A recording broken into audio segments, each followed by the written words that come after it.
গল্প হলেও সত্যি, ঝিন্দের বন্দি, হাঁসুলি বাকের উপকথার মতো বিখ্যাত সব ছবি করে ততদিনে নিজেকে প্রতিষ্ঠিত করে ফেলেছেন পরিচালক তপন সিংহ। এক ডাকে তখন তাকে চেনি টলিপাড়া। এমনই একদিন তার ঘরে রীতিমতো ধাক্কা দিয়ে ঢুকলেন এক দামাল ছেলে। পরিচালকের চোখে চোখ রেখে বললেন, অভিনয় করতে চাই। পরিচালকের মেজাজ যাঁরা জানেন তারা সকলে ভয় তটস্থ, অথচ ভয়ের লেশ মাত্র নেই ছেলেটির চোখে মুখে। পরিচালকেরা সাধ্য কি এমন ছেলেকে ফেরান? জুটে যায় এক ছোট্ট চরিত্রে অভিনয়ের বরাত। এর কিছু বছর পর তপন সিংহের হাত ধরেই বাংলা ছবি নতুন করে পেল এক আধুনিক অভিনেতাকে। তপন সিংহের আপনজন, সত্যজিৎ রায়ের অরণ্যের দিনরাত্রি, তরুণ মজুমদারের ফুলেশ্বরীর মতো কালজয়ী সব ছবিতে দুর্দান্ত অভিনয়ের জোরেই বাংলা চলচ্চিত্রের দর্শকদের মনে চিরস্থায়ী জায়গা করেই নিতে পেরেছিলেন তিনি আর কেউ নন, সমিত ভঞ্জ। 1944 সালের 2রা জানুয়ারি তমলুকে জন্ম এই কিংবদন্তি অভিনেতার। অভিনয়ের শুরু স্কুলে নাটক করার মধ্য দিয়েই। অভিনয়ের টানে বাবার সঙ্গে অশান্তি করে পলিটেকনিক পড়া মাঝপথেই ছেড়ে দিয়ে তমলুক থেকে চলে আসেন কলকাতা।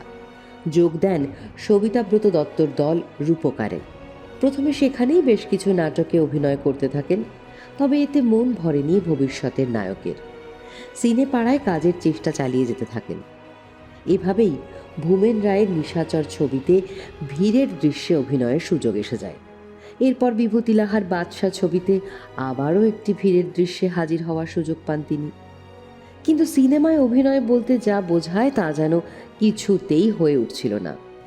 এর মধ্যেই তপন সিংহের হাটে বাজারে ছবিতে মোটর মেকানিকের চরিত্রে অভিনয় করে সিনে জগতে কিছুটা পরিচিতি অর্জন করেছেন সমিত ভঞ্জ।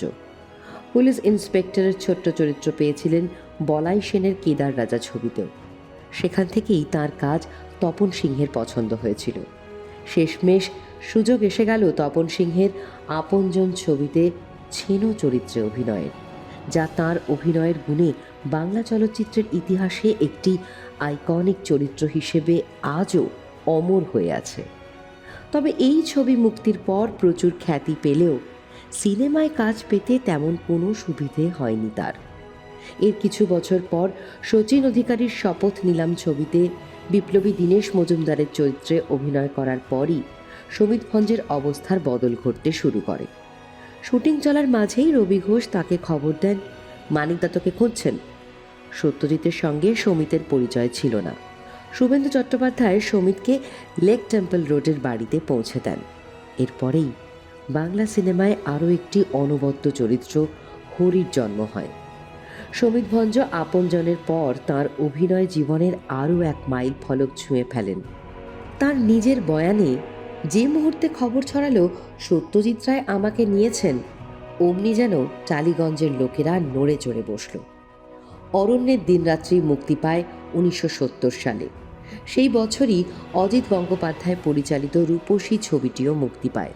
1971 তার মুক্তি পাওয়া ছবির সংখ্যা 4, যার মধ্যে জননী, 78 দিন পরে, দীনেন গুপ্তর প্রথম প্রতিশ্রুতি যেমন রয়েছে, তেমনই আছে ঋষিকেশ মুখোপাধ্যায়ের হিন্দি ছবি গুড্ডি।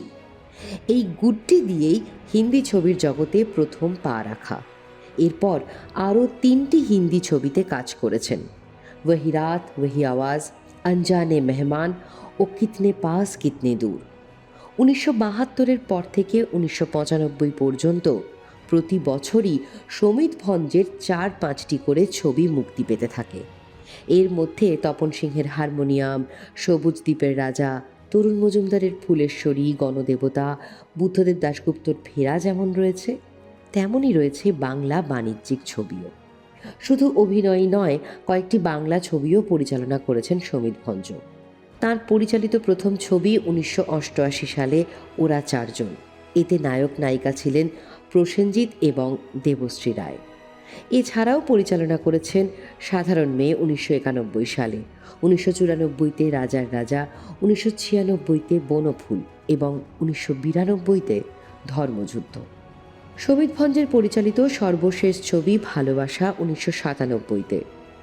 তবে উল্টোপাল্টা নামে তার পরিচালিত একটি সিনেমা শেষ পর্যন্ত মুক্তি পায়নি। আপনজনের ছেনোর মতোই তিনি ছিলেন যৌবনের দুধ, বাংলা সিনেমার দামাল ছেলে। উত্তম পরবর্তী প্রজন্মের সবচেয়ে সম্ভাবনাময় নায়ক ছিলেন শমিত ভঞ্জ, কিন্তু বাংলা সিনেমা চিনতে পারেনি তাঁকে। আজ তাঁর জন্মদিনে আমাদের বিনম্র শ্রদ্ধা বাংলা সিনেমার এই আধুনিক নায়ককে।